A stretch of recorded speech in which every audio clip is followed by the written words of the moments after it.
Question for you. This sounds insane for me even to ask this, but do you think the American media really doesn't even want a peace deal because they've seen they've been so critical of you every step of the way as you lead the charge for peace? It's an amazing phenomenon. I said that if in the settlement you got Moscow, St. Petersburg, and thousands of miles around them, they would say I made a bad deal. The level of hatred and animosity is incredible. Not with all. I mean, we have great people up here. We also have terrible people up there that I think are told what to say. But, you know, in solving all of these wars, they don't even write about it. You know, I saw major wars. I saw wars that have been going on for 31, 35, and 37, and a couple of quicker ones. One that was going to go into a full-blown deal very quickly. You know what the one I'm talking about. It was a big one. But they don't even write about that.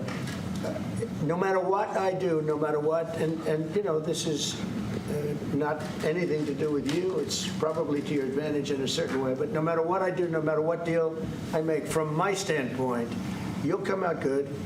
Maybe President Putin will come out good. But they'll say, Trump was absolutely horrible. It's just that, and I've lived with that for a long time. I've lived with it since just before the first election. I used to get great publicity. Now I get the worst publicity anyone's ever gotten in office, but I won in a landslide so that people understand. They're the only ones that count, ultimately. But I've also had great reporters. I've had journalists that are very good. But it's very sad when you do the right thing. As an example, they said, because of the fact that Vladimir Putin came to American soil, this was a tremendous defeat for Donald Trump. No, it was really wonderful that he did it. It was a hard thing for him to do, to be honest with you.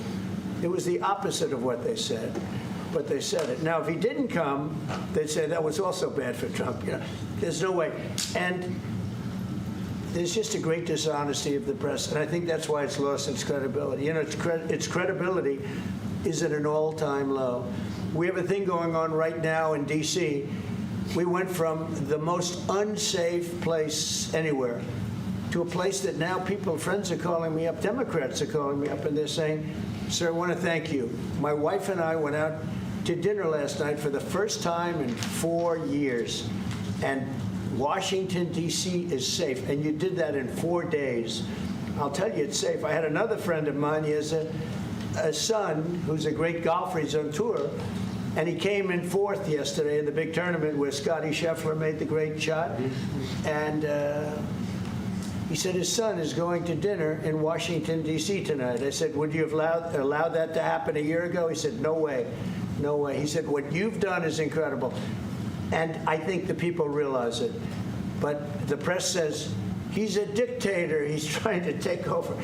No, all I want is security for our people. But people that haven't gone out to dinner in Washington, D.C. in 2 years are going out to dinner. And the restaurants the last 2 days were busier than they've been in a long time. Hey, Sean Hannity here. Hey, click here to subscribe to Fox News YouTube page and catch our hottest interviews and most compelling analysis. You will not get it anywhere else.